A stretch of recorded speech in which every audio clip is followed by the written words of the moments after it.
বরাবরই বৃষ্টি আমার অনেক ভালো লাগে, বৃষ্টিতে ভিজলেও আমার ভালো লাগে। কিন্তু বৃষ্টির পরে আমার এই ছাদে এখানে অনেক পানি জমে যায়, সেটা আমার অনেক বিরক্ত লাগে, যেটা আমার ঘরে চলে যেতেও পারে।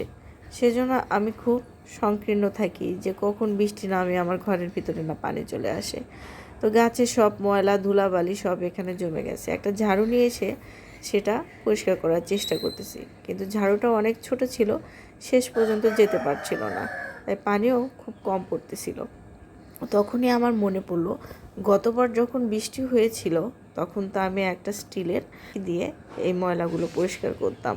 তাই আমি সেই স্টিলের কাঠিটা খুঁজে বের করে নিয়ে আসলাম। এতক্ষণে একটুও পানি যায়নি। তারপরে সেই স্টিলের কাঠিটা দিয়ে আমি একটু নড়া দিতেই অনেকগুলো ময়লা ধাপাস করে পড়ে গেল পাইপ দিয়ে।